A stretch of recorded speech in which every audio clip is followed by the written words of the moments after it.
Sir मैं आज तक ना बहुत सारे रैंक होल्डर स्टूडेंट से मिला हूँ। In fact I am also rank holder in CA. मैं आपको बताता हूँ कि जितने भी रैंक होल्डर्स हैं ना उन सब में क्या चीज़ कॉमन है, और वो है टाइम मैनेजमेंट।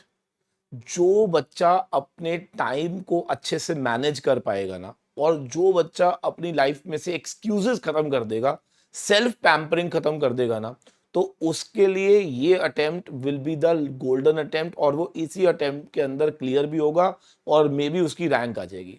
अब ये सवाल बहुत इंपॉर्टेंट बन जाता है कि सर टाइम मैनेजमेंट करते कैसे हैं।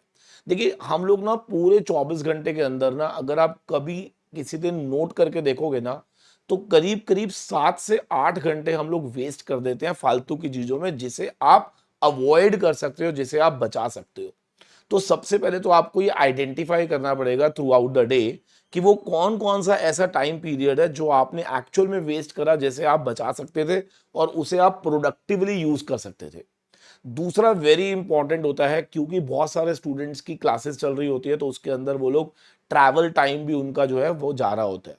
सो आप लोगों को टाइम मैनेजमेंट के अंदर आपको इंश्योर करना है कि आप किस टाइम को यूटिलाइज कर सकते हो अपनी स्टडीज के अंदर।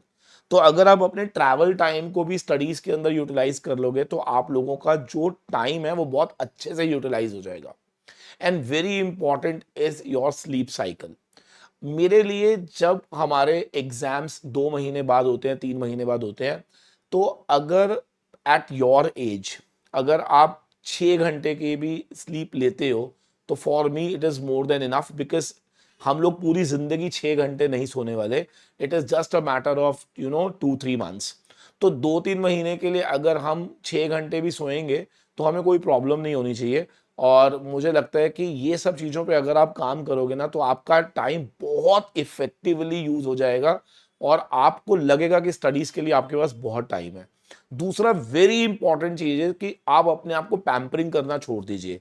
अब यहाँ पे मैंने कई स्टूडेंट्स को देखा है कि वो अपने आप को ना बहुत ज्यादा ना पैम्पर करते हैं इन टर्म्स ऑफ कि यार मेरे पास टाइम कम है, मैं कैसे पढूं, मैं सुबह से शाम तक तो पहले क्लासेस में रहता हूँ। सर मैं आपको एक बात बताऊं, अगर आप थोड़ा सा पीछे जाओ ना, तो जब आप स्कूलिंग में थे, तो आप जरा सोच के देखो कि आप तब ज्यादा बिजी होते थे आज के कंपैरेटिवली। तब क्या होता था कि पहले आप स्कूल में जाते थे, स्कूल से आने के बाद आप लोग अगेन ट्यूशंस में जाते थे, फिर आप क्लास का होमवर्क करते थे।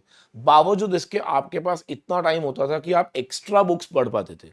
और थिंक अबाउट आज आप क्या कर रहे हो। आज आप एक्स्ट्रा बुक्स छोड़ो, आप अपना आईसीएसआई का स्टडी मैट भी खोलने का टाइम नहीं है आपके पास कि उसके अंदर आप चेक कर सको कि कौन कौन से क्वेश्चंस है।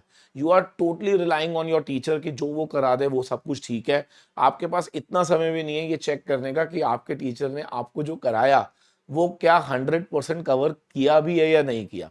आई एम नॉट सेइंग कि start doubting your teacher, but I am simply trying is कि आप अपना बेसिक मटेरियल कवर नहीं कर पा रहे हैं, एक्स्ट्रा तो आप छोड़ दीजिए। और जबकि आप 11th-12th के अंदर अगर आप सोच के देखो, तो आप लोग बहुत सारी extra books, R D Sharma, R S Agarwal, है ना, टी एस ग्रेवाल, डी के गोयल, पता नहीं क्या क्या बुक्स आप लगाते थे।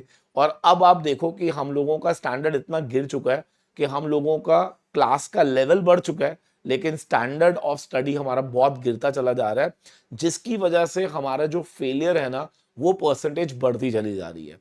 तो नंबर 1, टाइम मैनेजमेंट करो। Number 2, stop pampering yourself. Don't think कि यार मेरे पास मैं कैसे मैनेज करूंगा। Sir you have to manage, because everybody is managing, you are not doing anything special.